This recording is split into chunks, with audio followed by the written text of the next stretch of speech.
This meeting is being recorded. I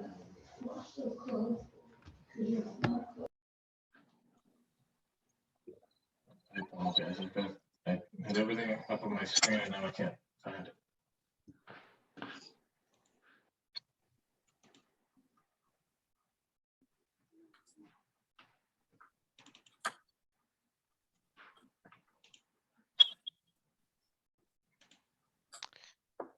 Okay, so being 6:30 on Wednesday, September 21st, 2022, and having quorum, I'll open the Bridgewater Planning Board meeting for this evening. The first item on our agenda is a call to order. I'll read a quick memo from the town manager. The Town of Bridgewater Planning Board will be conducting the meeting via remote participation to the greatest extent possible. No in-person attendance of the members of the public will be permitted, but every effort will be made to ensure that the public can adequately access the proceedings in real time. This meeting is being recorded, and within 48 hours, we'll post the video recording on the town's website and/or other social media pages. The following members of the Bridgewater Planning Board are participating remotely. I'm Patrick Driscoll, the chair, Mr. Raymond Ajemian, Ms. Astrid Rojas, Mr. Michael McDonald, and two associate members this evening, Mrs. MJ Spadone and Mr. Ted Haley.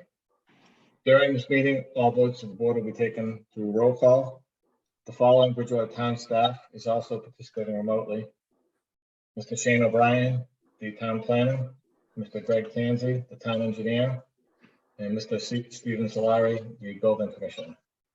At this time, everyone's mic is muted. The board's mics will be unmuted through the whole meeting. As items appear on the agenda, the project representative mics will be unmuted. If the project is a public hearing and allows a public comment, we ask that you use the chat feature to ask your question by listing your name and address in your question. The host, who is Mr. O'Brien, will recognize your questions in order. You can also use the raise my hand feature in the participant menu, and you will be unmuted when the host recognizes you. Again, please state your name and address before asking a question. If you're on the phone, you can dial *9 to raise your hand. So we do have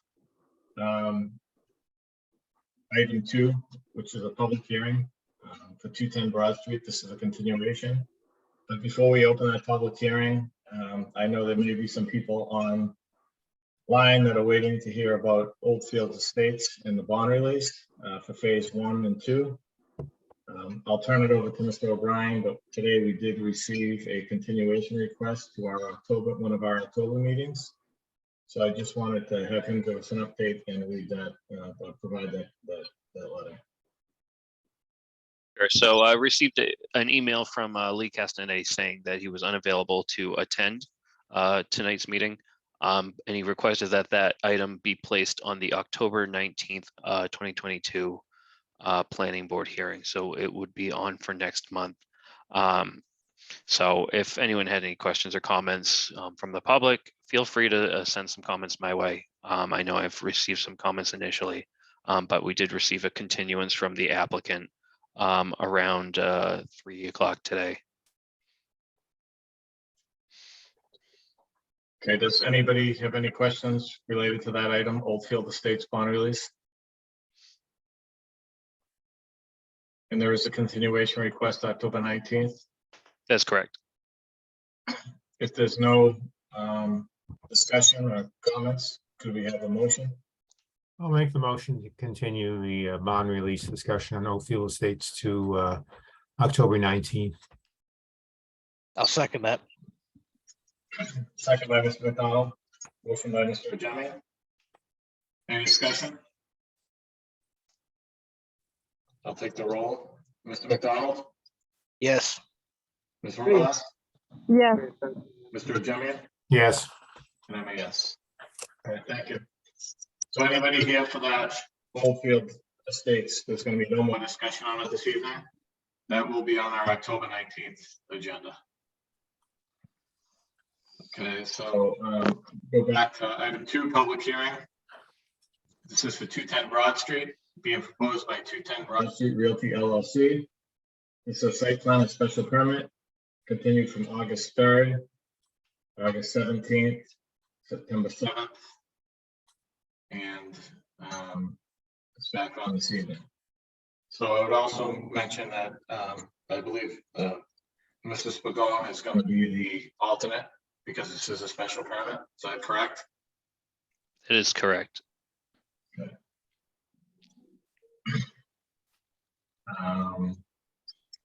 So we could either have an update from you, Mr. O'Brien, or we could turn it over to the applicant so they can.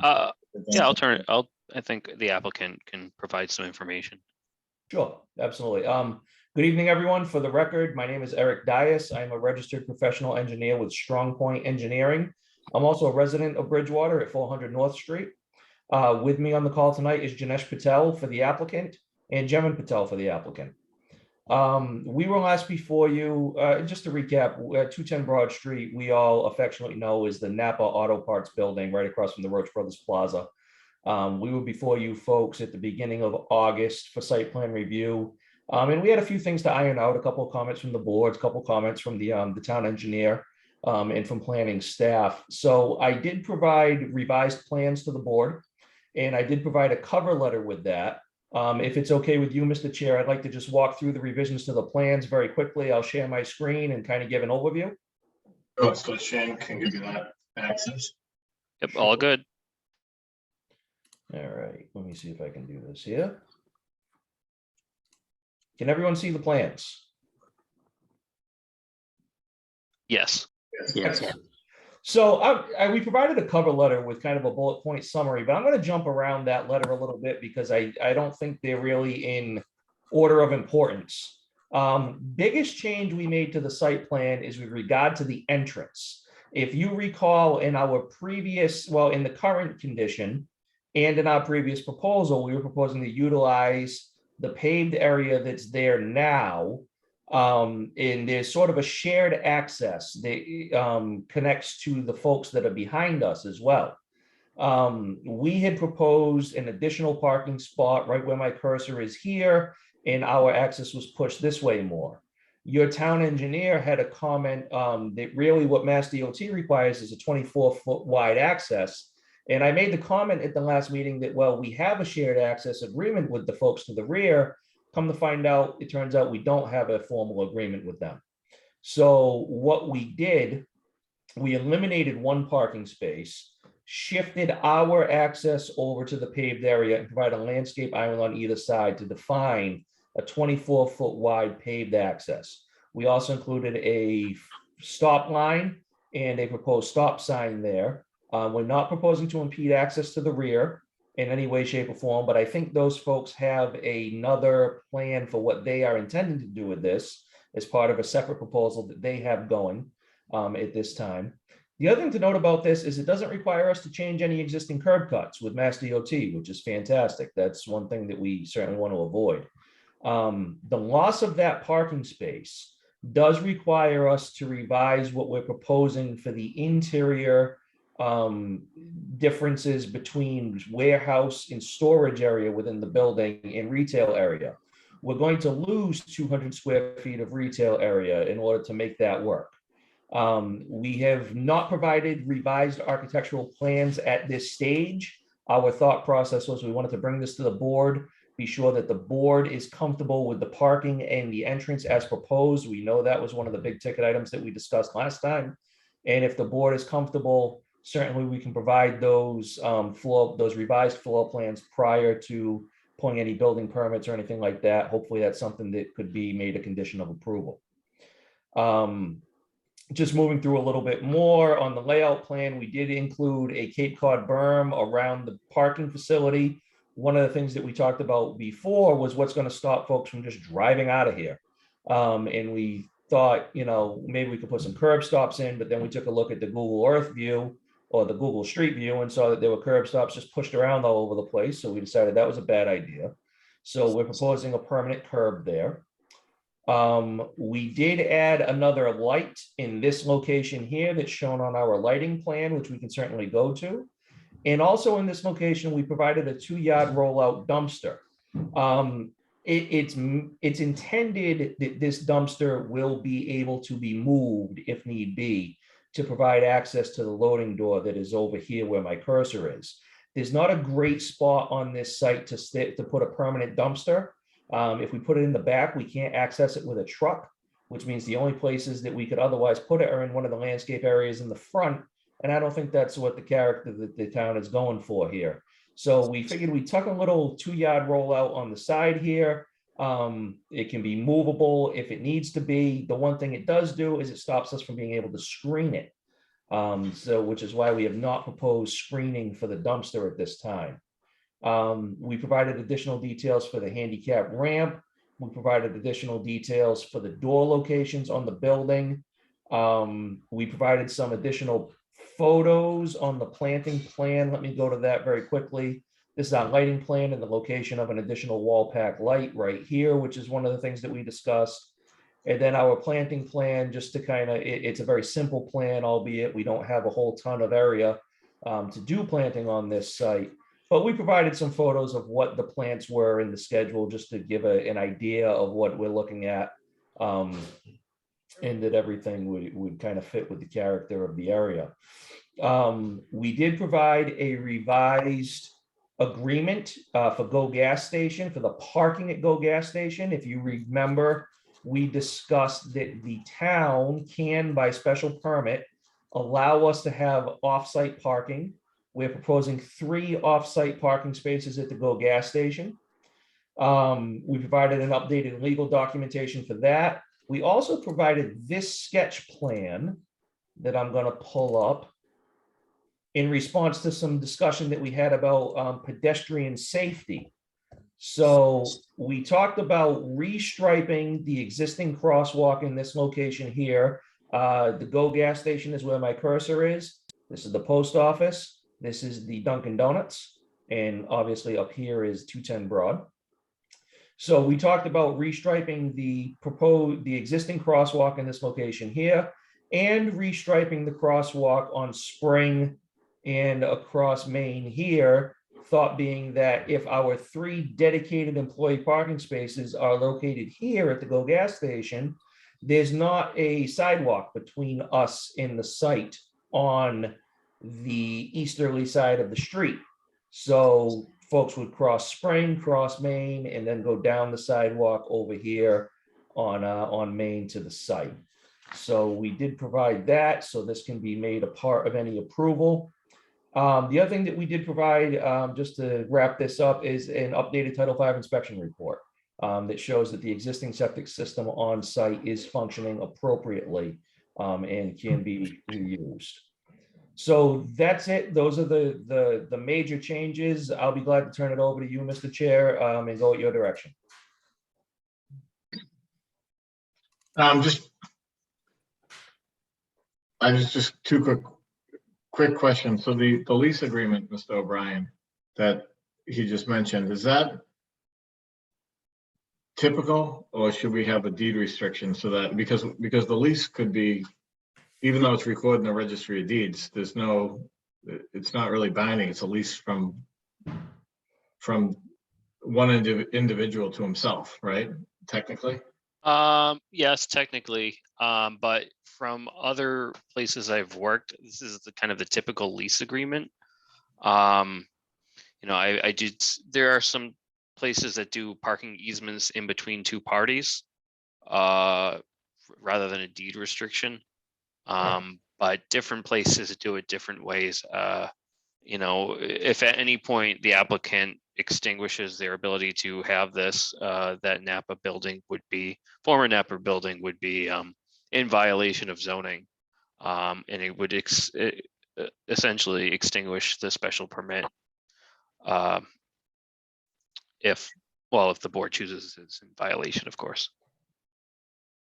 And my other question is, did we receive any architecturals for the interior or exterior?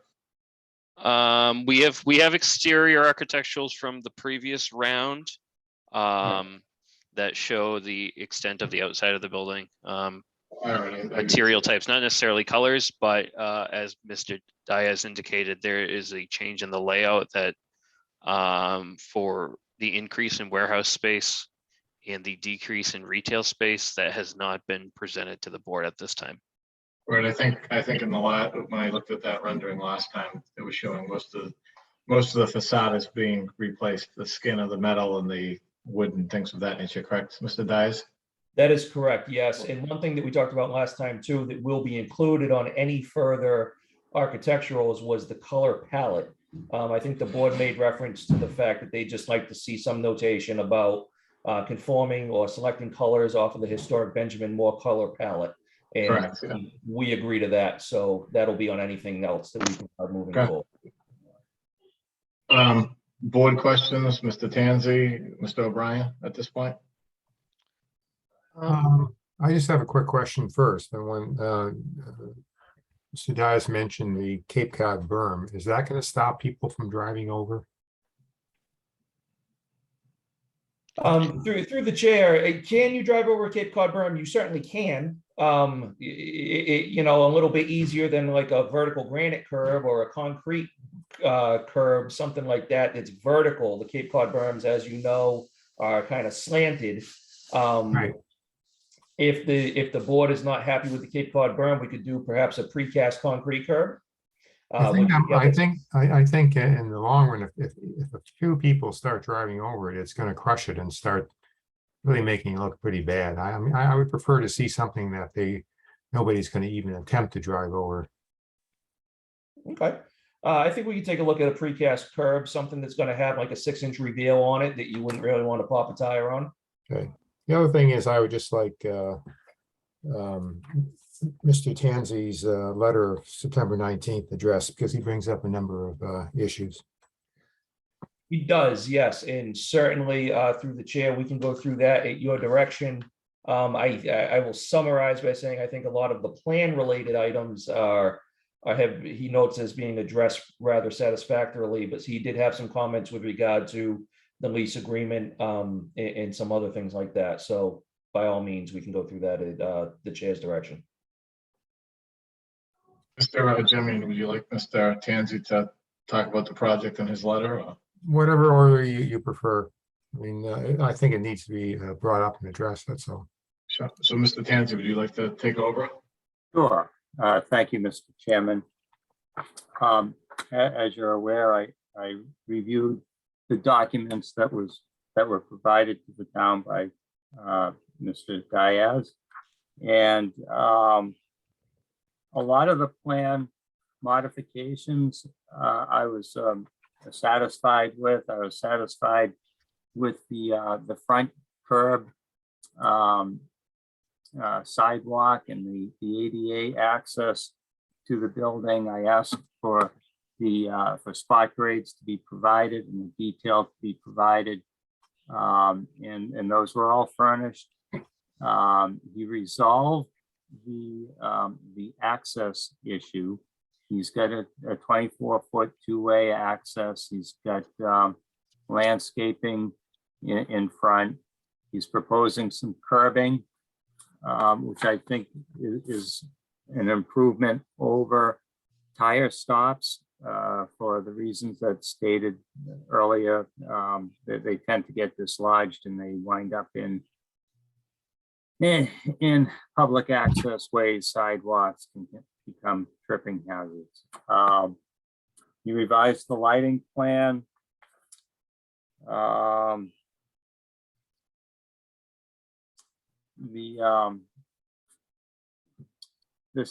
septic plan or the septic system on site, the applicant has stated that it has passed the Title V inspection.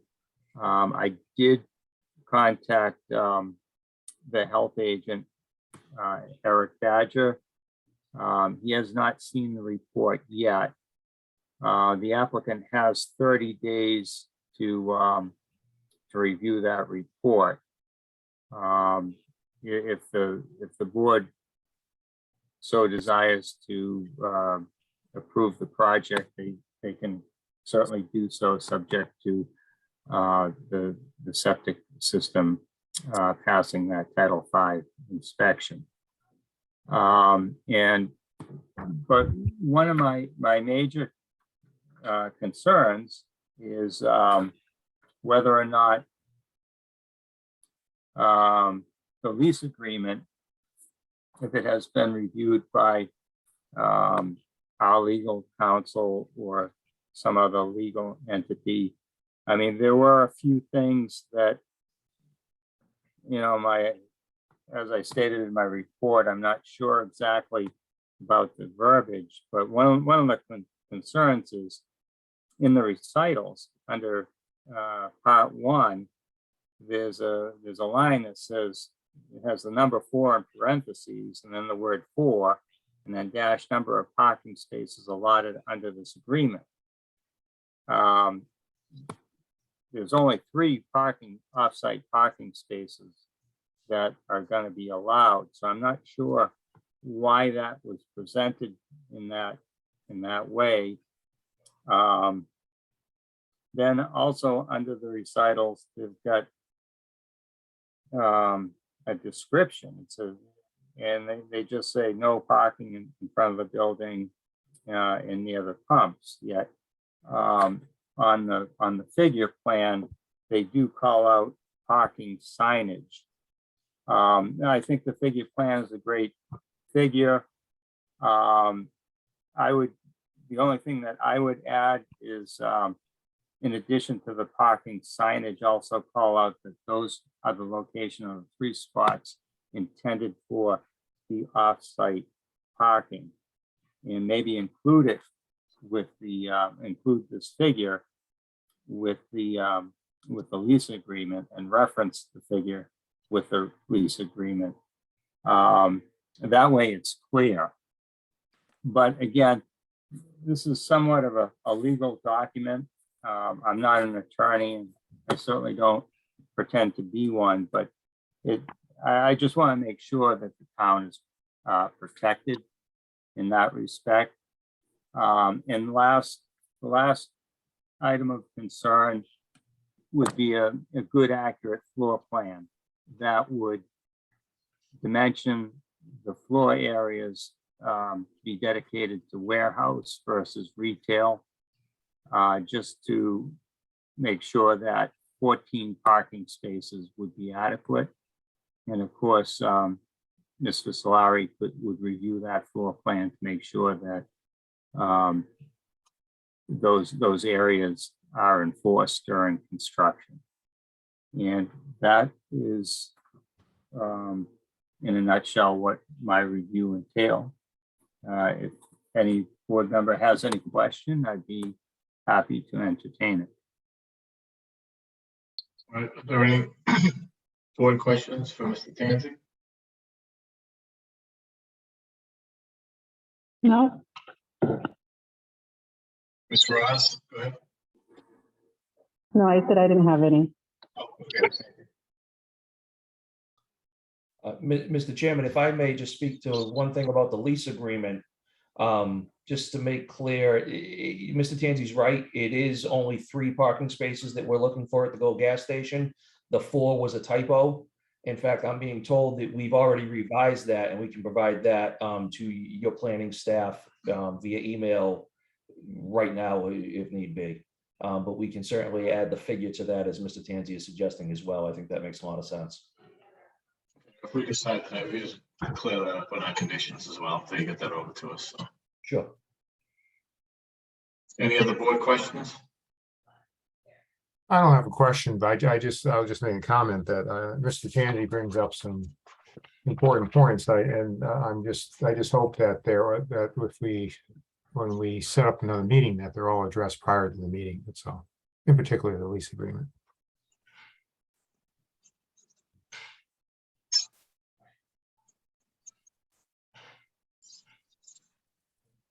Any other board questions? Comments? How about members of the public at this point? Are there any members of the public that would like to speak on this project? Sorry, Mr. Chair, I just wanted to note some comments provided by Stephen Geller, who is unable to make it today. Oh, sure, I'm sorry. So Steve Geller, planning board member, who is not here today, did provide us some comments. So he appreciates the applicant had to listen to their concerns from the last hearing and has done well to accommodate the board's requests. However, they had a few comments stating that he would like to see some sort of type of border around all the park planting areas, not just cutting out the asphalt and leaving a raw edge, especially the small area along the drive entrance. As we know, during a large snowfall, the plow will run over and tear up the side, which I believe will not survive. Number two, will the dumpster location interfere with the loading dock? Also show the dumpster being screened, no details on the drawings. 3, I appreciate applicant is willing to paint all the appropriate crosswalks. I would ask applicant to consider adding a flashing yellow light, just like the LED one at the train tracks at BSU at the crosswalk closest to 210 property. They can be solar powered, so no added electric is required. And they do communicate with each other, signal as long as they're within 70 feet of each other. I also believe that the cost of the units around $3,500 plus shipping and install. See link, for example.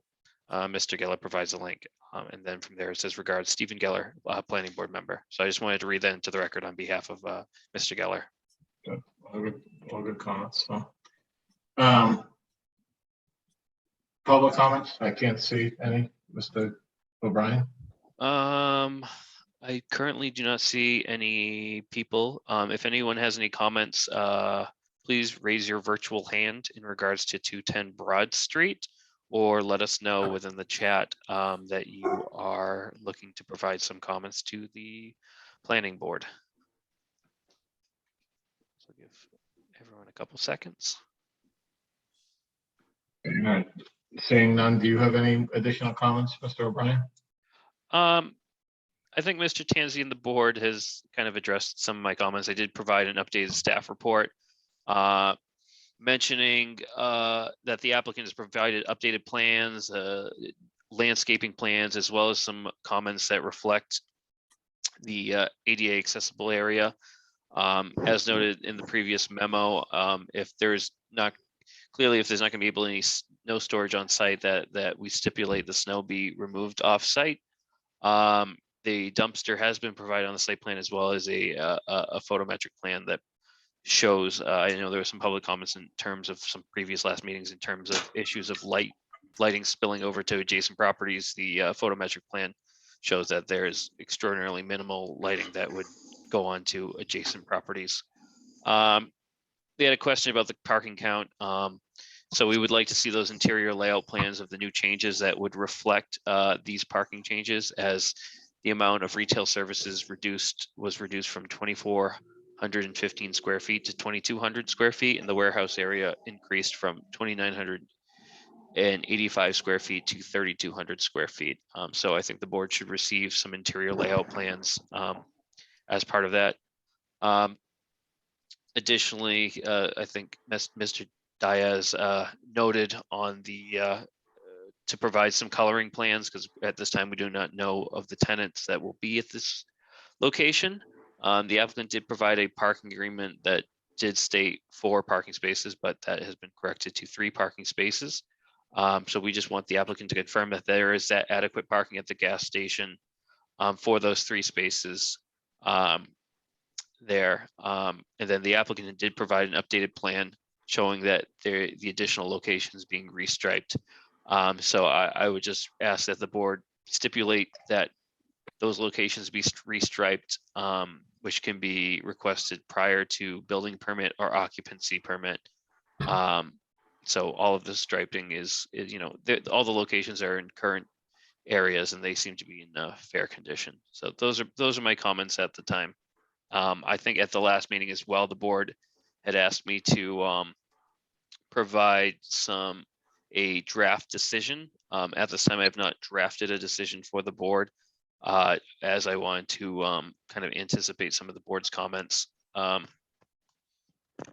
this meeting to see what other items that could be stipulated as part of it too. So happy to draft a decision after this meeting based on whatever the board would choose to do, just based on the board's comments.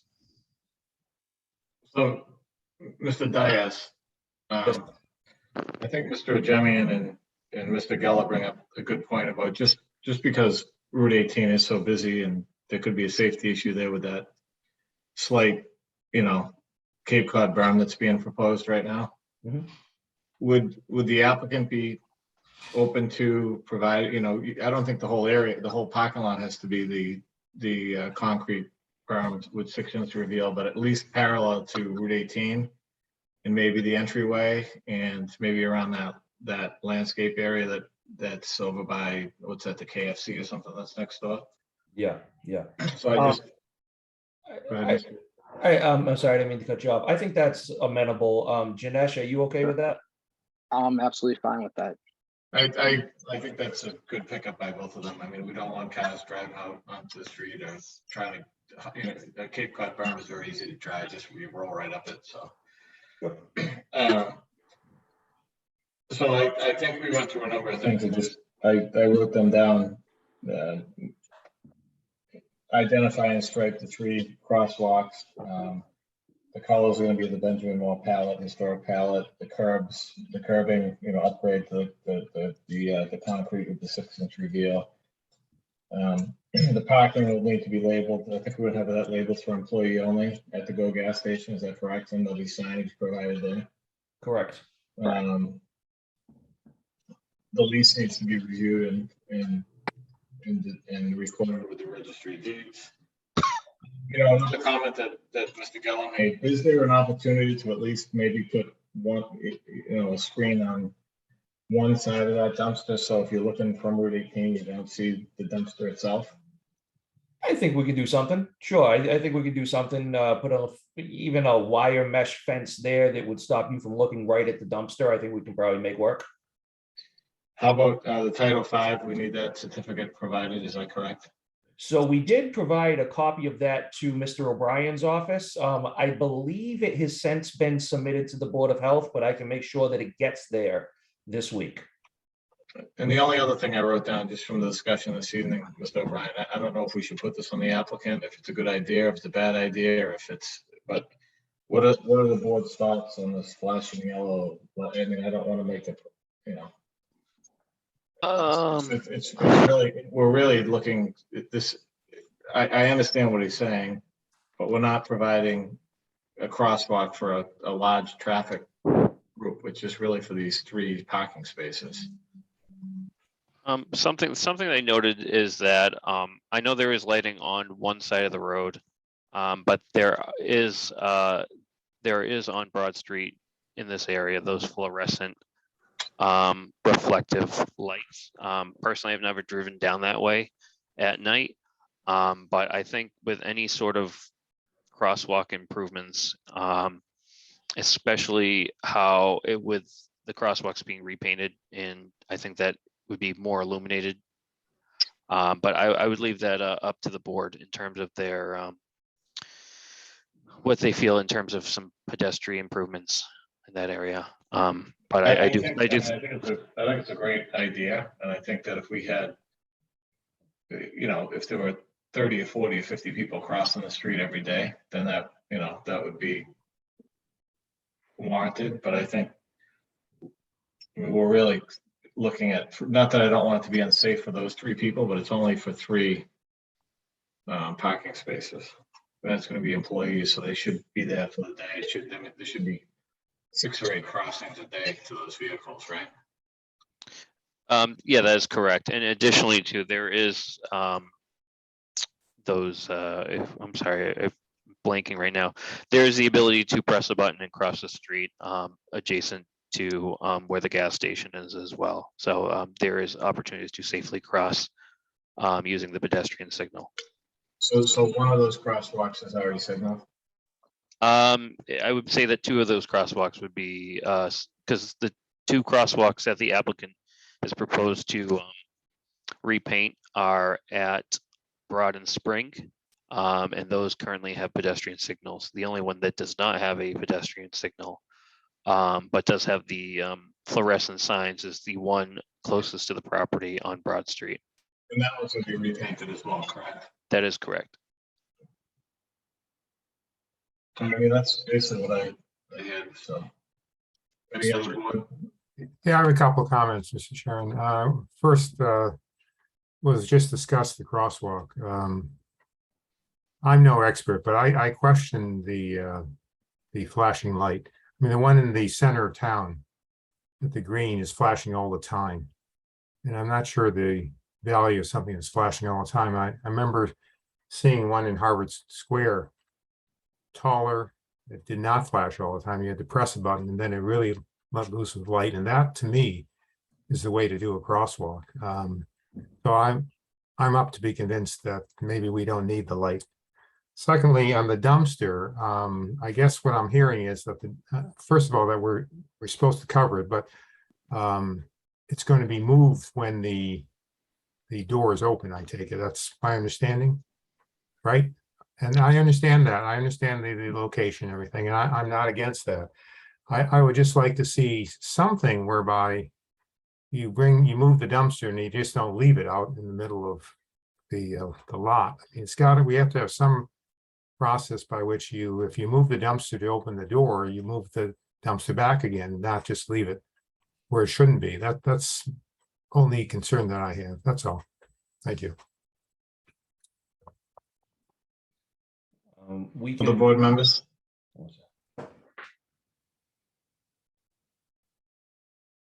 all right, so. you I'm know, afraid I I- gotta, Go- sorry, Pat. Mr. McDonald, go ahead. I'm afraid I gotta be kind of the stick in the mud on this one. I'm still not comfortable with the parking situation. I appreciate the applicant doubling the lease term there. But I'm assuming this building is engineered to last more than 10 years. So that's not a permanent solution in my eyes. And it could lead to significant problems down the road. Well, I understand that we do have the provision for, to allow offsite parking with a special permit. I'm not sure this is exactly the use case that was envisioned when that was probably added. To be honest, it feels a bit more like trying to skirt the requirement than, actually addressing it. I mean, everyone's familiar with the Go gas station. The place gets filled up, busy. Some waiting for problems there, problems in the future. I wouldn't necessarily be a no vote just because of that. I like the rest of the project. I think it's good, but I'm still just not comfortable with the current situation of that, to be honest with you. So just for clarification, Mr. McDonald, would you be more comfortable with either an easement? I mean, I understand it's not ideal in terms of circulation and parking and everything else, but and I have the same concerns 5 or 10 years from now, if that Go gas station sold and that building's out of compliance, and then it's up to Mr. Solari to tell them they can't operate a business there anymore. So would it make you feel more comfortable if there was like an easement that ran with the land or a deed restriction on those 3 spaces and that was more permanent? Yeah, that's about in line with what I'm thinking. It's still not a great solution, but I'd be much more comfortable with that. Yeah. I mean, that's why I brought it up earlier. I thought we should have either a deed restriction or easement for parking, but. Yeah. Is that something that have we spoken to Attorney Rollins about that at all, Shane? No, we haven't spoken to Attorney Rollins in regards to this particular item. But I can just based on my planning knowledge and expertise, I think that an easement could work here. It's just a matter of having the applicant be agreeable to it. But I don't see an issue here, and as long as the property is remaining a gas station, they should have sufficient parking to exist. So could that be something we work on between now and the next meeting, just so we can firm that up? Yeah, I would just kind of speak with the applicant and see if there's something they're amenable to. Yeah, I mean, I don't like the idea of me leasing parking to myself, like for an example. It's just, at least to yourself really means nothing. And if the land is sold, then the building's in violation, and now we're just creating zoning issues, Yeah, exactly. I do actually have a question for the applicant regarding that. The proposed employee parking spaces, are those on the side of the building, like where the air compressor is for the, like the Yes, tire? correct. Yes. Will that still allow access to, I believe there's only like 3 or 4 parking spaces on that side. Will that still allow access to that compressor, or would you have to move that? No, I think there's 5 parking spaces out there, and that would still leave access to the air compressor and the vacuum. Okay, excellent. Thank you.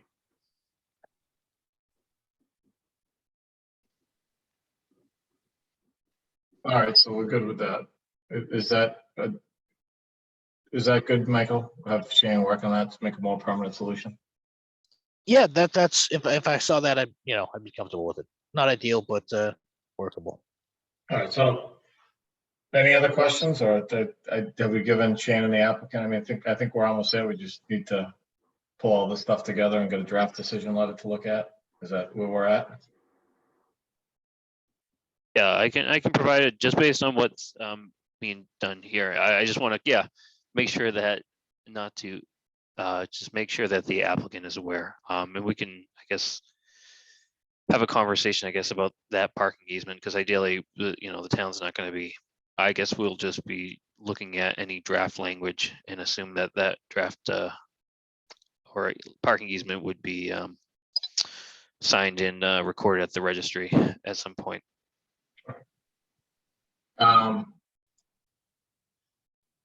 So I kind of went over those draft conditions of the additional conditions. Did you write those down? I can provide those to you later. Either or. I just, I have my notes as well. So all right, so that's why it's a draft, so we can make adjustments to it the next meeting, so. sure. All right, is there anything else from the applicant or from the board?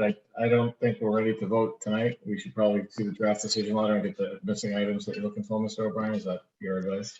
Yes, I just think at this time, if the board additionally wants to vote to continue the public hearing, I know we didn't receive any public comment tonight, or allow the next meeting to be an opportunity for the board to look over the draft decision and deliberate.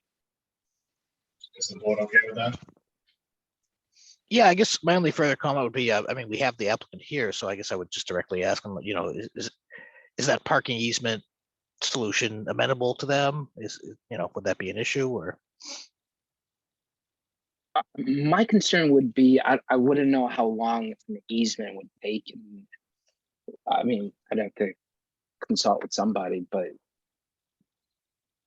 I don't know if Well, I think that's why we want the easement. So it's basically there's, as long as the building is there. So, or that use anyway.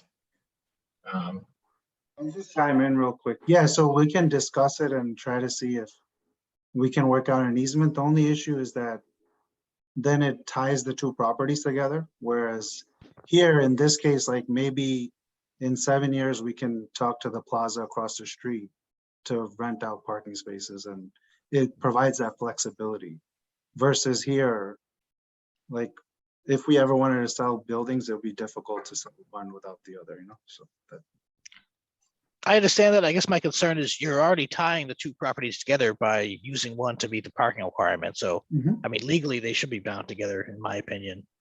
Which can always be changed down the road if you do reach an agreement, the plaza, for example. But Yeah, Right. just to piggyback on that as well, that decision would you could always come back before the board for a modification of that special permit, and I guess the allowance for that easement to be extinguished. Okay. But the town also has the ability to shut us down, right? If we don't have the parking agreement. Yeah, but we don't want to do that in the kindness of our hearts. Okay. We want to do it the easy So way. We want to talk it out. I think what we're looking for is a more permanent solution to those spots, whether it's an easement or whether it's, something else, because otherwise we have to send Mr. Solari down there if those parking spaces are not available anymore. And I think that makes it difficult for everybody, Got it. Okay. I don't want to replace a dead building now with a dead building 10 years from now. That's my concern. Sure. I think we're there. We just need to, figure out how to make it work, Sounds good. But to the They're board, there with the parking thing anyway. We just gotta. Yeah, so we'll try to button up all the things that were discussed tonight by next time. Mr. O'Brien, when is our next meeting? That'd be the October 19th.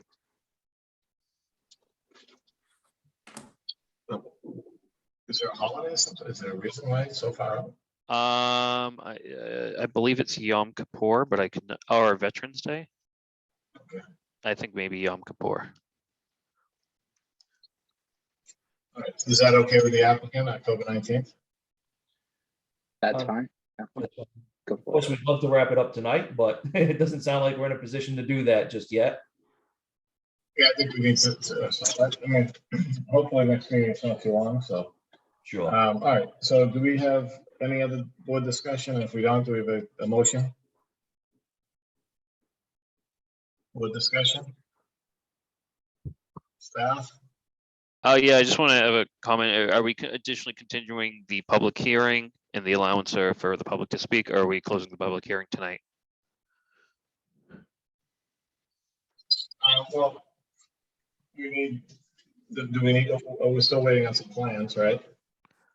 Yeah, Interior plans, Sure, so if the board, and then modified site plan showing where that curbing is gonna be changed. sure, if the board would like to just request the continuance and also have the public hearing tied in with that continuance as well.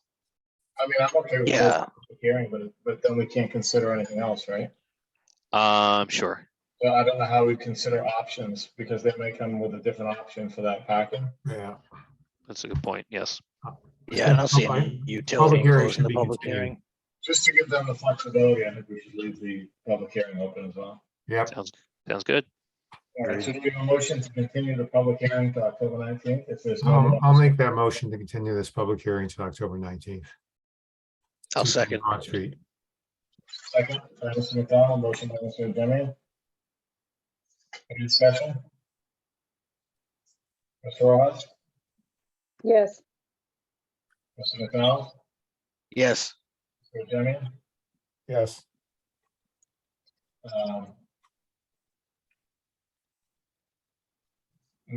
Mrs. Fagon? Well, so that's the question I had. Mike, Shane, Yes, MJ would be part of this vote as well, correct? that is correct. Because she was appointed to sit in on this hearing, correct? That is correct. All right, so, Mrs. Fagon, Yes, and I'm a yes. that's correct. And I'm a yes, okay. All right, I apologize. I don't know if I missed a vote of MJ earlier. Maybe I did, or maybe I didn't. No, we didn't have any other votes earlier. Okay. Oh, it was on the continuation of the, Oh, for, Oldfield, which she wouldn't have voted on, correct? that's correct. MJ and Ted can only vote for special permitting items. I apologize. I'm not used to having an associate member, so. All right. Next item on the agenda. Thank you all very much. Have a good Thank night. you. Thank you. Thank you.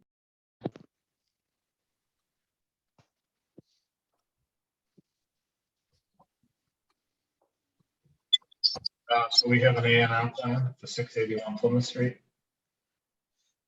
This is under board business. We do. So we have the A&R plan from the last meeting. Do you want to bring that plan up? I will. Just, oops, there you are.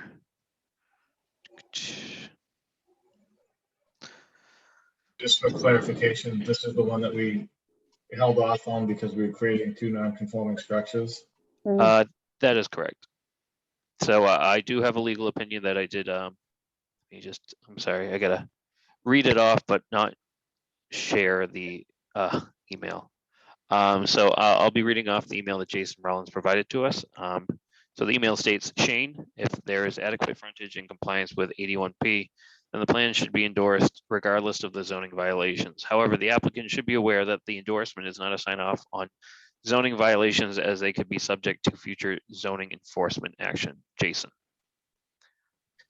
So basically the advice is, from what I understand, is to endorse this, but also maybe send a copy of this with a letter to the building official saying that these structures are in violation and either need a variance or need to be raised. Sure thing. I'm Is happy that to how we should send. handle it? I'm happy to send Stephen Solari a letter. And the applicant's aware that they're creating two non-conforming structures that may have to be raised or variance needs to be required, correct?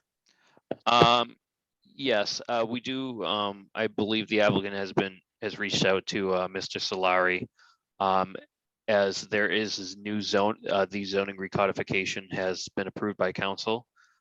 So there is an opportunity to receive special permits and potentially variances for these accessory parcels.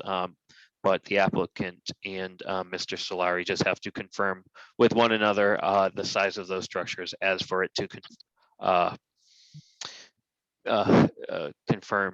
confirm the size of those structures as to determine if it's a variance or a special permit.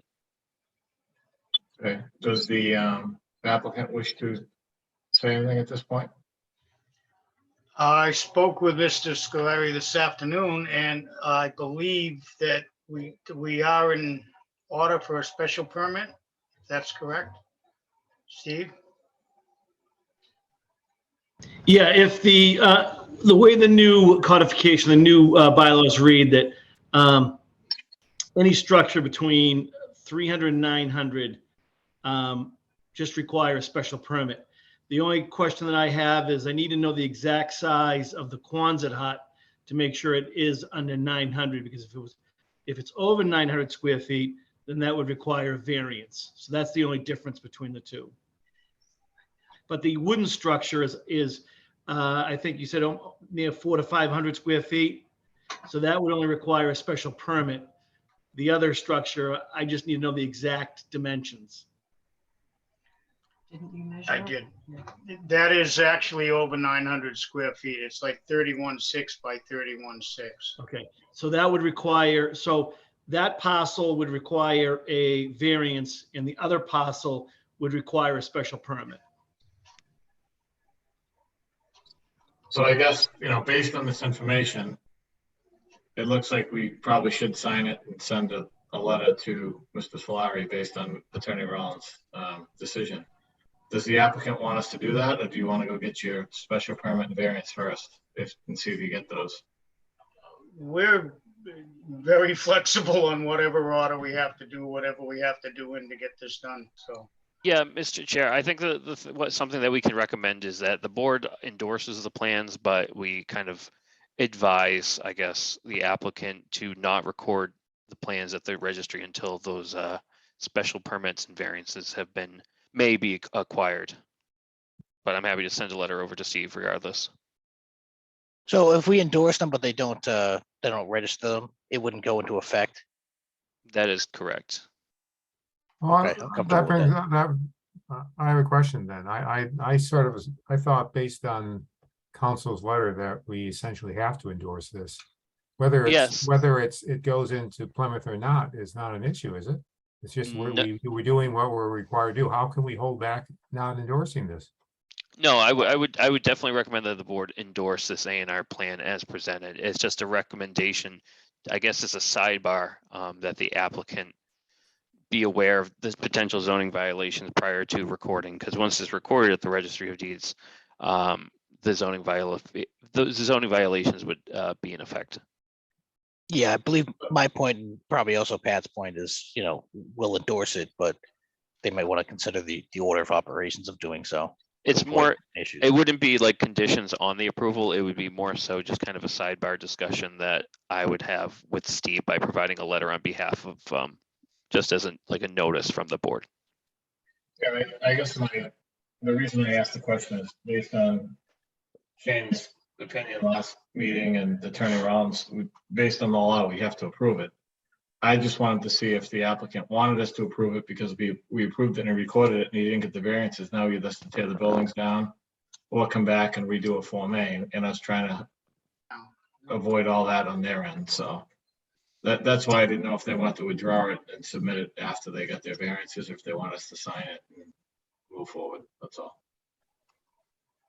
Yeah, that's my thoughts exactly. It's up to the applicant. I'll approve it tonight if they want that. I think it's probably safer to do the other way around, get the, variance and permit first, but it's up to them. I have to say, I don't understand a lot of what you just said, but I do want to make it very clear. I do not want to tear down that wooden garage. So whatever it is that we have to do to protect that from happening, okay? Yeah, I guess I'd say in my just personal opinion, necessarily as a board member, I would seek the permit and the variance before we sign off on this, but I'm happy to sign it for you tonight, if that's what you so desire. Yeah, I think we just need to get off the concept of the potential zoning violations as stated by Jason Rollins.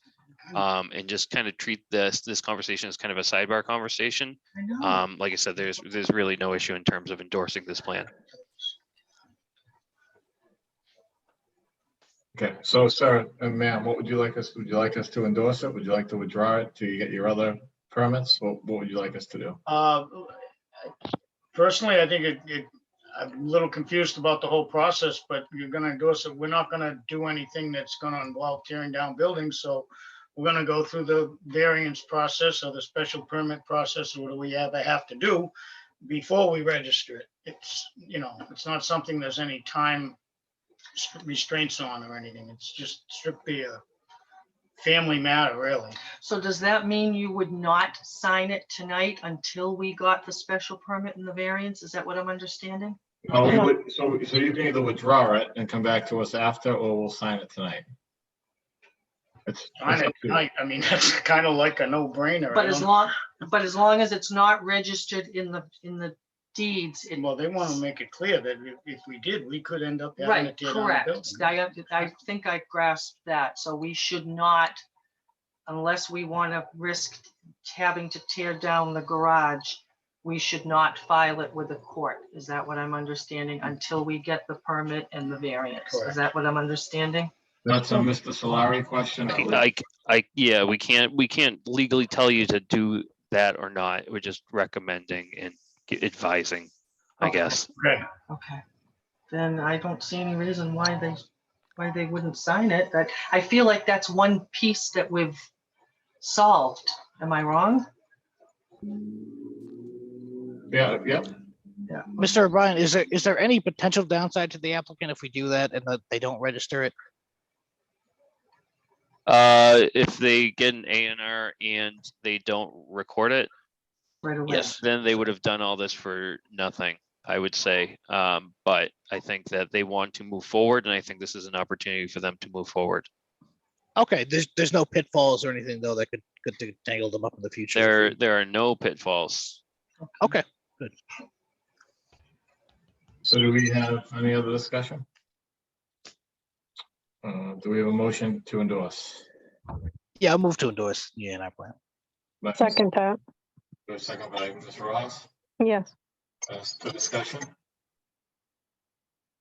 So I just state, I know we can't condition an A&R approval, Mr. O'Brien, but I'd just like a letter to accompany the plan to the building department. I'm happy to have something separate of this vote that I will draft up and send over to you. Just stating the issues that the A&R plan creates. Sure, and I'm happy to do so. So any other discussion? Mr. Ross, Yes. Mr. McDonald, Yes. Mr. Jemian, Yes.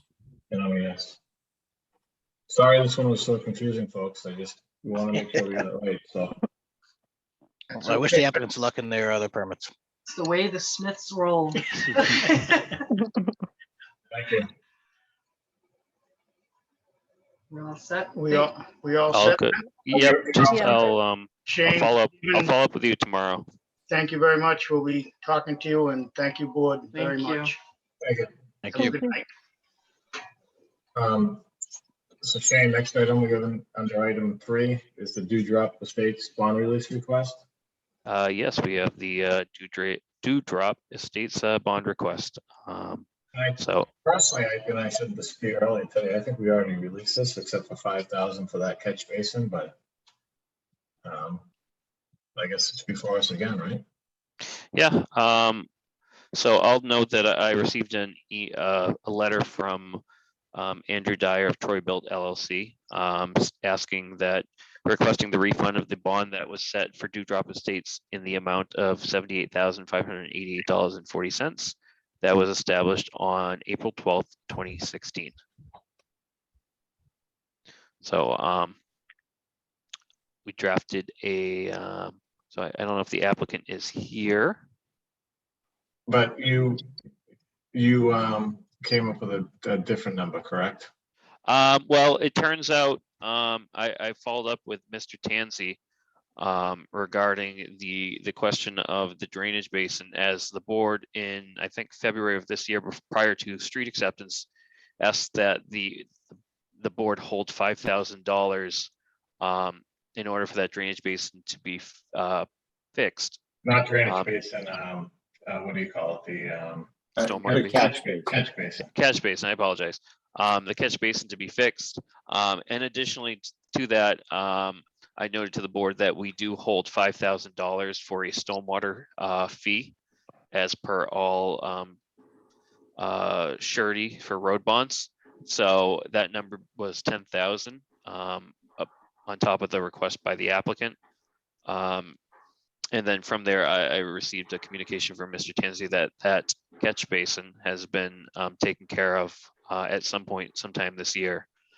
So I believe the number that I came up with is that the town is currently holding a balance of $80,510.41, which was originally the $78,588.40. But due to putting some of these bond monies in a interest-bearing account, if we would keep $5,000, then the applicant would be returned $75,510.41. Okay, in this street, we did vote to accept, and the town did accept it already, correct? Yes, this was accepted through order O fiscal year 2022 -039, and it has been accepted by town council. Okay. So do we have a motion to, do you want to give us that number again? 75?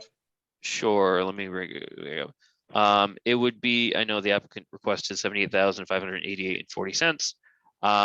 But being that we're going to keep 5,000 due to the stormwater bond, the applicant would be returned $75,510.41. Mr. Tansey, you're comfortable with that after your inspections? I am, Mr. Chairman, yes. Do we have any board discussion or a motion, either one? Yeah, I apologize. I may have a conflict of interest in this case. This is the first time this has popped up for me. My company does do a business with Dyer Construction. So you can recuse yourself if you want to. Okay, yeah. Was that what you're asking to do?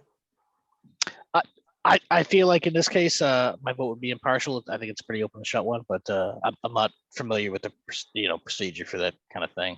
So I'm really not sure what I should do here. Yeah, we have three people, so. Okay, so any other comments? So Mr. Jemian or Mr. Rojas, do we have a motion? I'll make the motion to release the, what was the figure, Sean, Shane? $75,510.41. That figure. Do we have a second? I second. That's why I didn't motion. And just for clarification, we're holding $5,000 for perpetual maintenance that will not be returned, correct? That is correct. That was noted as part of the initial bond. So Mr. McDonald's abstaining, Ms. Rojas, Yes. Mr. Jemian, Yes. and I'm a yes. Okay.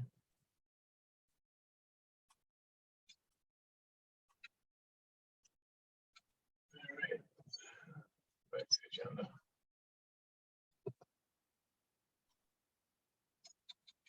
So next on the agenda, we have our, so if anybody is on here for Oldfield Estates, so you joined us late. We did continue Oldfield Estates until October 19th. At the beginning of our meeting, the applicant asked for a continuation, and we granted that continuance to October 19th. So there'll be no further discussion this evening of releasing the bond for Oldfield Estates. Old North Estates. I'll turn this over to Mr. O'Brien. Sure. So I've been kind of going back and forth. I know Mr. Hart Costa was before the board for a setting of a bond a couple months ago. However, I think there was a conversation at one point about the utilities that kind of came up as well at that meeting, and we've kind of had discussions back and forth with the applicant. The applicant is currently before the board for a determination if changes to the current subdivision are that of a minor or major modification, as well as the subsequent modification requests. So the applicant, in conjunction with the electric company, has placed above ground electric poles with overhead wires within the current subdivision, which have not been approved by the board. The board initially approved the allowance of the replacement of the utility pole through a sewer modification plan that was revised December 29th, 2021, as well as some additional changes on those plans. On that modification plan, however, it did state that the proposed utility poles and the overhead wiring showed here then are for illustrative purposes. The design of the installation of all utilities would be coordinated with the owner and the utility company. So planning board rules and regulations state that all utilities, sewer, water, drain, gas, electric, and telephone. I know some of those seem a little silly to be above ground, especially sewer. But these utilities shall be placed underground utilities unless otherwise directed by the board, which in this case would be the planning board. And in this case, the underground utilities were not waived by the board. Typically, if someone were to request above ground utilities, there'd be some sort of waiver request through that initial subdivision process. So throughout the subdivision process, it wasn't really looking over the initial plans that were approved, as well as the modifications. There wasn't really a location where the underground electric line would be located. But typically with our rules and regulations, it's just to be understood that these lines would be typically placed underground. So the board can kind of determine that these on-site alterations that were never placed are minor in nature, or can determine that based on the fact that these were not requested through the waiver process, through the initial subdivision process, that these are major alterations, as they were not placed on the original subdivision and go against the current rules and regulations and deviate from those rules and regulations. So if the poles were to kind of remain. So I know in certain cases, I think, I guess it's before my time, but I think there was Gadsby Estates and not Old South, South Farm Estates. The board has historically required that these utility poles to be removed and replaced with these underground utilities. And additionally, a major modification would require a public hearing. So the board could not make a major modification change at this meeting. It would have to be posted and gone through a major modification process. So that's my memo, and those are my comments. If the board has any questions, I believe the applicant. And I just have one question, then we can have the applicant. So there was one pole approved with the sewer modification, and that was right at the street. Is that correct? That is correct. And then it should go underground from there. Yes. So anything that the board has not approved should not exist on this subdivision plan. All right, does the applicant wish to speak at this point? Yeah, so my issue was that, Eric, if you could just state, we have to have you state your name and address. oh, I'm sorry. So how you doing? I'm Eric Costa. I'm the applicant. So my issue was that when National Grid came, I was in the understanding that they know the zoning or subdivision bylaws, that putting two poles and everything had to get approved by the town, by National Grid, because they had to do an easement and other stuff. So I figured that that someone in the line approved that these two poles would go there, because I just feel like National Grid wouldn't just put two poles without getting something approved. That's where I was getting my understanding from. I don't know what your thoughts are on that.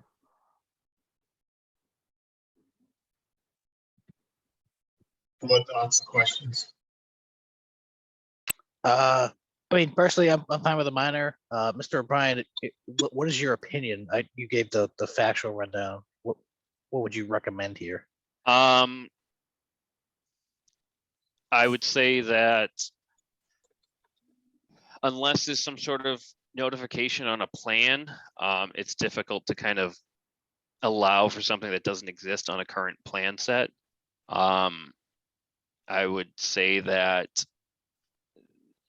typically when someone comes in for a subdivision, they would request a waivers initially. But I would kind of say that we're leaning more into the major modification territory than the minor modification territory. But I would leave it up to the board in terms of the determination for this matter. And I want to note too, we did receive a communication from Mr. Costa from an adjacent property owner that I forwarded along to the board as a communication. And additionally to, actually that was it. I'm sorry, I said 2 communications. So you would, so my only concern is, so Eric, there's 2 poles in there right now, Yeah, there's 2 poles, yep. and 1 is approved already on the modification plan? Correct. The one at the street. So, I mean, my only concern, Shane, is, and Mr. McDonald, is we just made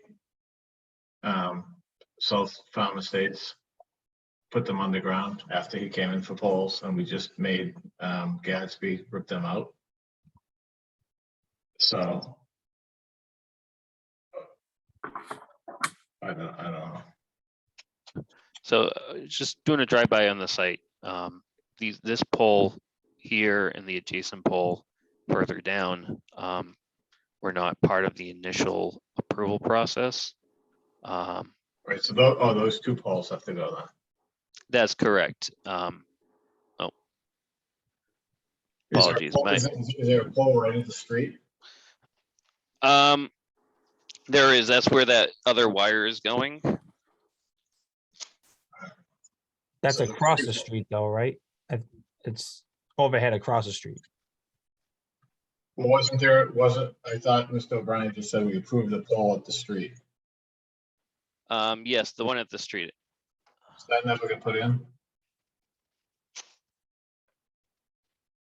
I believe that one was put in. It wasn't? I believe it was put in. I apologize. I'm scrambling around for it. So there are 3 poles there then, right? No, I only have 2 poles. I have one where he just, if you go back to that picture. Sure. Sorry, I was looking for my charger. No, that's and I okay. Okay. Didn't want to just disappear from the meeting. Yep. But on this picture, hold on one second. Here we are. So this pole, this first pole right here Mhm. is connected to across the street. And we're just going overhead from across the street to that pole. That's my first pole. But the modification plan showed that pole at the intersection, correct? I'll pull it up right now.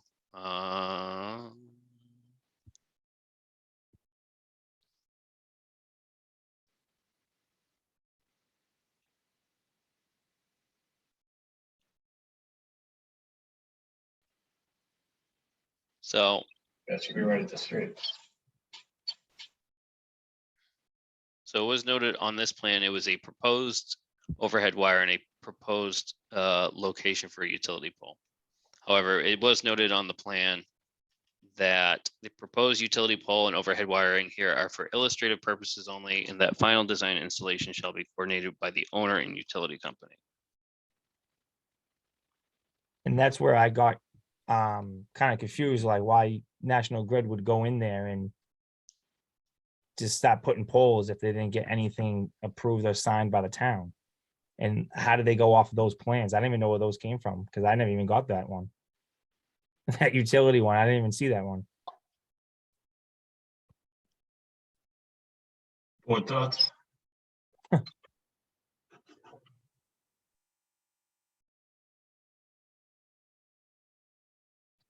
We have to figure out what we're gonna do. We need a direction. Do we want to go major modification? Do we want to have them put them underground? What do we want to do?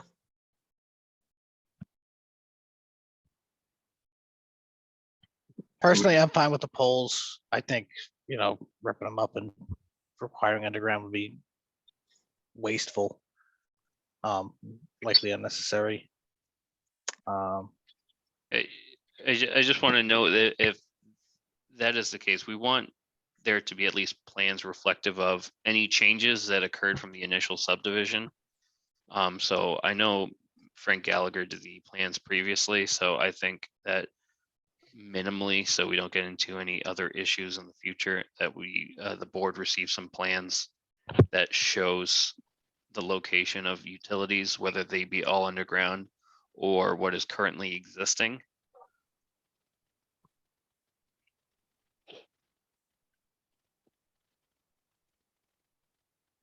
I can get that. I can get that done by Frank Gallagher. I mean, I can have Frank Gallagher, if it gets approved for the polls that are there now, I can get Frank Gallagher to. Well, we have to determine first, is Sure. it major or minor? Let's hope, as a board, we have to decide. My opinion, Mr. Chairman, if it's anything, it's a major. But if this is setting a bad precedent, if something is put in that's contrary to what our plans say, that's a problem for me. I agree. Can you confirm what makes it a minor versus a major modification? Are you asking me as staff? Sure. Well, the only reason Oh, I'm sorry. we had one abutter, I remember from the meetings. They asked the trees and things like that for screening. Now, you know what I mean? So I think I would agree it's a major modification, but I also don't want to have the applicant. I mean, I know we can't decide on the modification, but there's a cost to do that and everything else. Are we even in favor of the major modification? I would think we should be clear on that as well. Sure. And just in terms of the what Ms. Raha said, in terms of a major modification is essentially a determination by the board that the modification goes above and beyond the initial approval of the board, and that modification would require a public hearing, which would reopen up, advertisement as well as notification to abutters. Whereas minor modification is that the board would deem at this meeting it's a minor change to the initial plans. And then from there, that the board would vote to either approve or deny those minor modifications from that determination, or ask for additional information. Mr. Chairman, if I could ask Mr. O'Brien a question. Right. Okay, I'm getting a little confused here. If we have something that is contrary to what our plans state or what the bylaws state, why are we even talking about a minor or major modification? Are we talking about the possibility of simply approving it? We need a waiver as well, so. Yeah, I'm kind of taking this route, and I've kind of discussed with Mr. Costa to take this route in terms of major and minor modification, rather than just go down the road of coming to the board and stating that this subdivision is not in non-compliance at this time, and that the board should, consider any options in terms of a violation to a current subdivision. So I think through this process, I think it's a process where the board and Mr. Costa can kind of meet an equal grounds in terms of solving this issue, rather than kind of go full-fledged, chaos. What you mentioned the Gatsby estate. Could you review that, please? The Gatsby Way.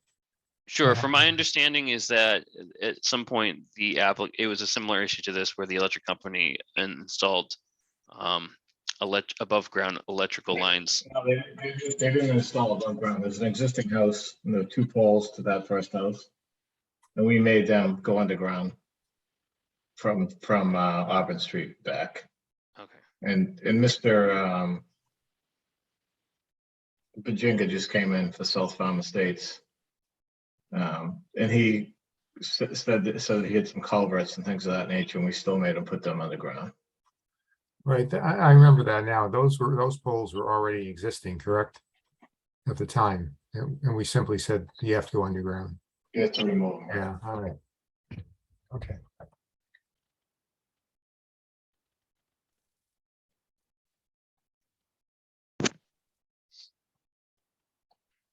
So I guess where do we want to go from here? Do we want to So go, does this make I it, mean, first of all, do we think it's a major or minor at this point?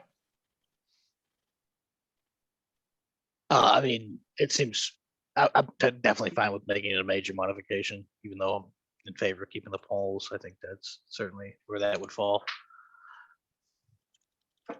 Major modification, Mr. McDonald? Yes, that's correct. Yep.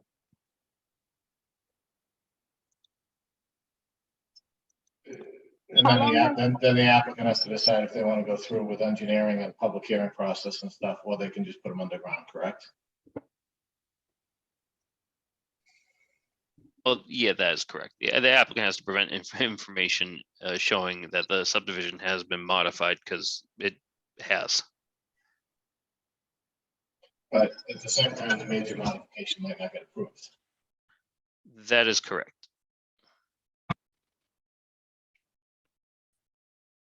So I think it's probably best, I mean, well, it's up to the applicant, but I think that that first poll that's showing that they got approved is allowed, but then after that, it has to go underground, correct? Yes. Well, yeah, like I said, it's up to the board because the current above ground utilities do not match what is currently been approved by this board. But the only thing we're discussing tonight is whether it's major or minor. That is correct. It's just a determination tonight.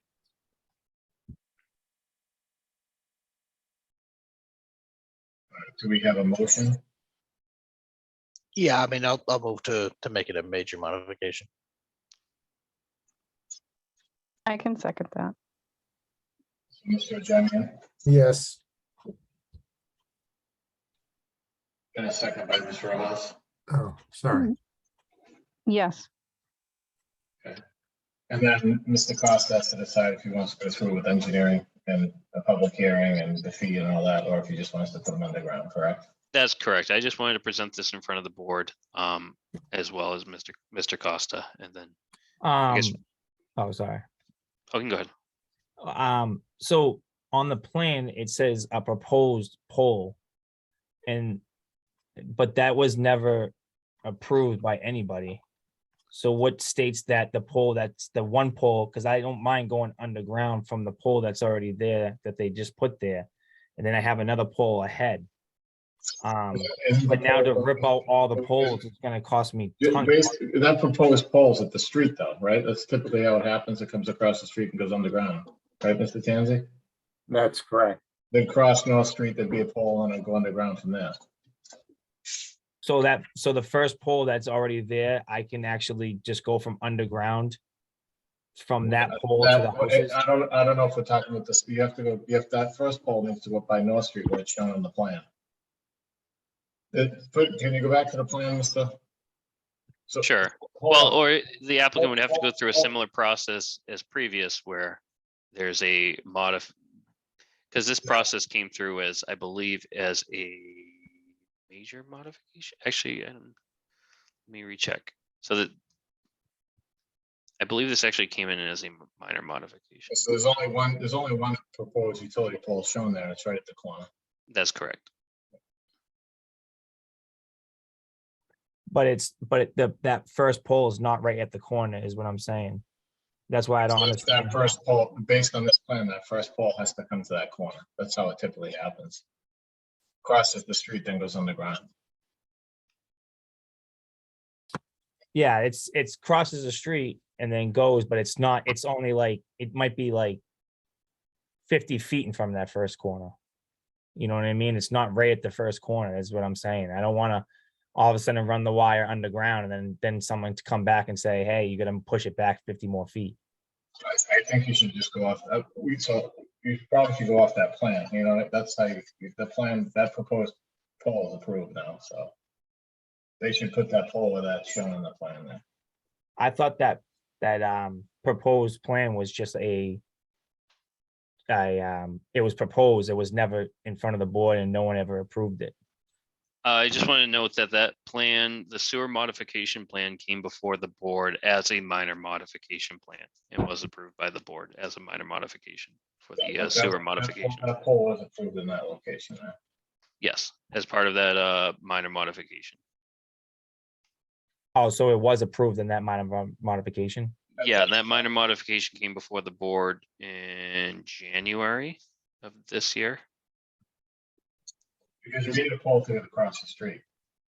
And then you go underground. That's why I showed that pole there.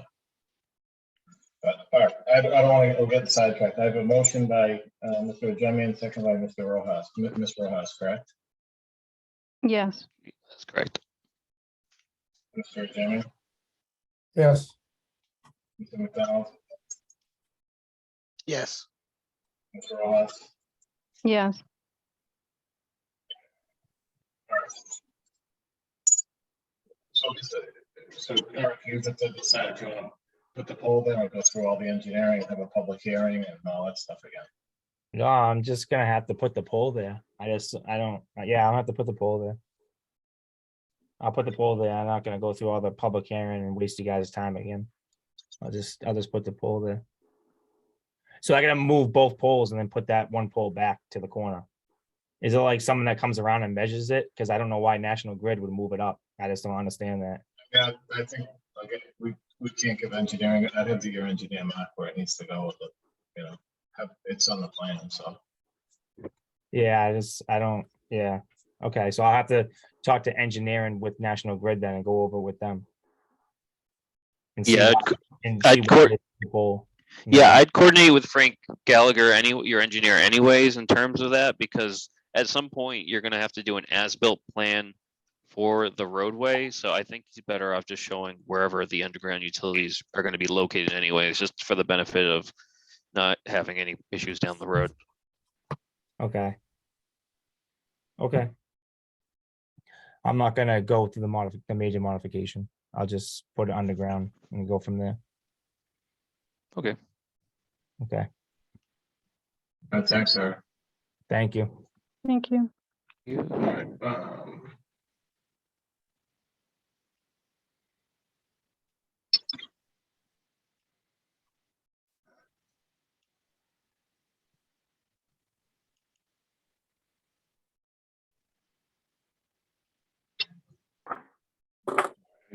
I must have closed out of my agenda here. I have to find it again. I'm sorry.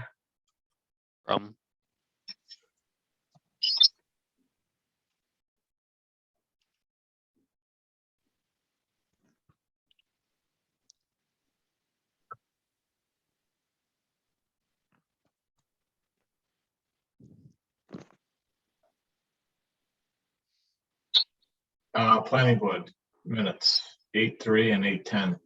Did everybody read them? Do we want to have a motion?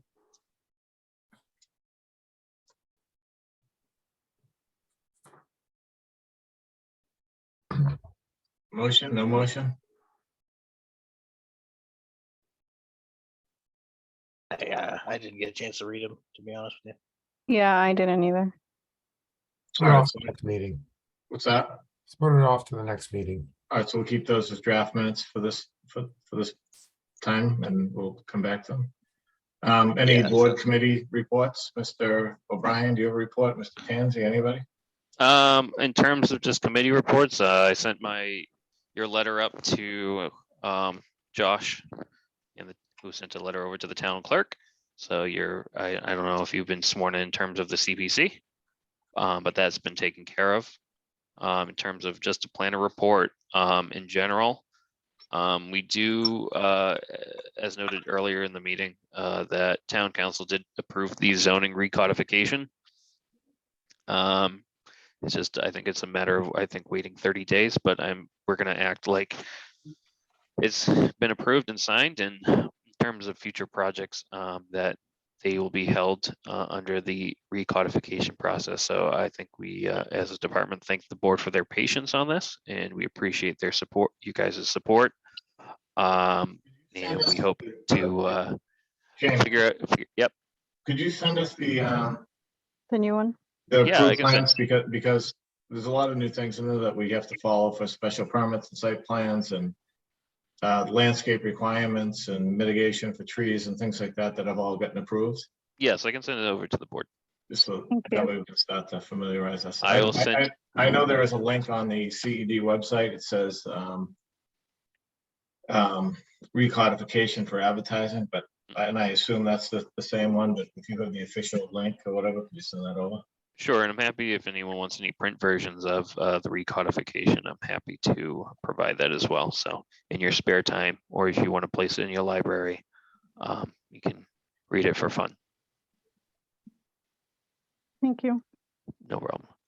And I think additionally to the only other report that I have is that I've been kind of going back and forth with someone interested in doing a A&R plan, not to talk about interesting A&R plans, but I think either at this meeting or an upcoming meeting, there's an applicant that's looking to, it's an A&R plan where part of the property is in Bristol County and the other portion of the property is in Plymouth County. So there's actually no frontage within the town of Bridgewater, but they are two taxable parcels within the town of Bridgewater. So I've been kind of guiding the applicant along. They just kind of wanted some feedback if the board would be open to, you know, looking at some sort of A&R plan. There's not a lot of case law with different jurisdictions and different registry of deeds is, but I just wanted to kind of note it before it came before the board. So looking for some solutions on that, but I think an A&R plan with the parcels in the rear being labeled as non-buildable lots would be the best solution at this time. So I'm happy to kind of forward those plans along to the board just for the board to look at. They're in a draft kind of concept plan, but the A&R plan has been approved in Bristol County and recorded at the Registry of Deeds, but no plan has been recorded at the Plymouth County Registry of Deeds. So be working with the applicant on that. But other than that, I don't have anything of note other than the next time we'll see each other is probably a month from now. We only have one meeting in October 19th. And then from there, we'll be back on our 2-a-month schedule. And what's on the October 19th agenda right now, except for this, what we continue to see?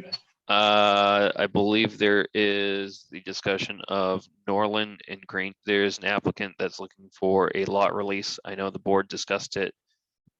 It was a lot release for Nolan Park, Grange Park, probably last year, where the board sent out a request for town council to review the bond. I think it's the bond or lot release from that property. So I'm just waiting on a letter from their new attorney, and I'll be providing a memo regarding that. But other than that, nothing on the agenda that I'm aware of. We do have some deadlines coming up for us to place something on that meeting, as well as give an opportune time for staff, board, and town engineer to review if we receive anything soon. So other than that, it looks like those are the items that have been continued, and potentially this other requests. Okay, any board comments? Yeah, I just have a couple. First, I want to compliment Mr. O'Brien's legal expertise, since he's the one that told us we really had to prove that A&R, and it was backed up by town council. So maybe we should go to Shane first instead of spending the money on the town council. No, but the tree board, a couple of us, about 3 of us met with town manager last week regarding the tree board. He has agreed to the proposal, and he's going to write up a proposal to change the A&R. It's going to probably be presented to the council next week for the first reading. Then it'll go to probably a subcommittee, and then the second reading will be at the next meeting in October for the council, and hopefully at that point we will have a tree board. So I just want to comment that I do appreciate town council and the attorneys. However, I did put something in the chat that over the course of my planning experience, I've gotten to know the A&R handbook quite well. 88 pages of legal cases and fun of all A&Rs of different kinds. And like I said, even through the community, even through my staff report, there are A&Rs that I have never experienced and dealt with before that are surprising. So if you ever have time after reading the minutes, of course, please check out the A&R handbook. Is it better than watching TV, Shane? It depends on what you watch on TV. Good, There are good 900. answer. That's a good If answer. there are 900, there are 900 channels out there, but if there's nothing on, go for the A&R handbook. You know, I do appreciate Shane's hard work and his knowledge. And I'm glad he was right, but I'll use Mr. Antonero's line, trust but verify. So, Good call. so I just, you know, that, Shane, I appreciate, you know, all the work you've done on that too. And it's not that I didn't trust you, it just wasn't, it wasn't an easy one with the zoning violation, and we were potentially creating a problem for an Yeah. applicant. So I just want to make sure we handled it right. So No, it's part of my job to be kind of stubborn. don't take it personally. I don't. Anything else?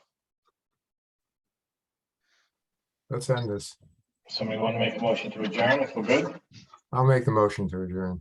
Mr. Jemian, do we have a second? I'll second. Mr. McDonald? Mr. Ross? Yes. Mr. McDonald? Yes. Mr. Jemian? Yes. Yes. Good night, everybody. Good night. Have a night. good one. Night, Night, everyone. Take everyone. care. See ya.